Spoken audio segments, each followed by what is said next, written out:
Brenda vitit të parë të mandatit të tij si kryetari i Bashkisë së Tiranës, Lulzim Basha parashikon hapjen në rreth 10.000 vendeve të reja të punës. Përveç politikave fiskale, ndërtimi i infrastrukturës, siç është Unaza e Madhe, do të jenë gjenerator të rëndësishëm punësimi, tha Basha, ndërsa prezantoi dje pasdite kandidatin për kryetar të Njësisë Bashkiake nr. 7, krenar Ali Mehmeti. Në takimin me banorët e kësaj njësie, kandidat për kryetar bashkie Lulzim Basha bëri me dije se do të shqyrtojë ndërtimin në këtë zonë i një prej qendrave më të mëdha të panajireve, e cila do të ndikojnë ndjeshëm dhe në shtimin e vendeve të punës. Le të bashkohemi së bashku dhe të fillojmë nga puna, aty ku dhimbja është më e madhe dhe nevoja më e prekshme.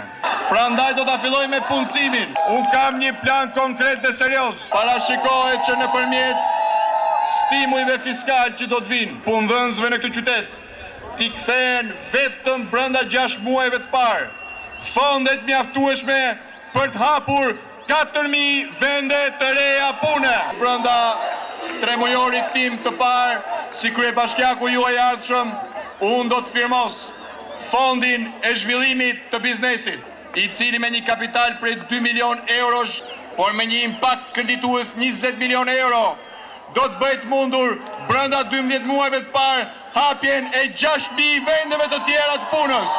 Unaza e Madhe Tiranës nuk do t'jetë vetëm çlirimi i makthit përditshëm trafikut. Nuk do t'jetë vetëm pastrimi i ajrit të ndotur 4-5 herë më shumë se norma e lejuar, por do t'jetë po ashtu fronti i mbi 5.000 vendeve të reja të punës. Ne do të shikojmë mundësinë e krijimit të një prej qendrave më të mëdha, më moderne, të panajireve dhe konventave, si një nga generatorët më të fuqishëm punësimit për Tiranën dhe gjithë Shqipërinë. Basha bëri të ditur sa për të mbrojtur konsumatorët do të ngrejë një agjenci të veçantë pranë Bashkisë së Tiranës, sikundër do të ulë taksat për të normalizuar çmimet. Po kështu, Basha ritheksoi se në prioritetet e tij është vlerësimi real i pronës. Krahas ndërtimit të shkollave, kopshteve, qerdheve të reja, Basha u angazhua dhe për krijimin e hapësirave për argëtimin e fëmijëve.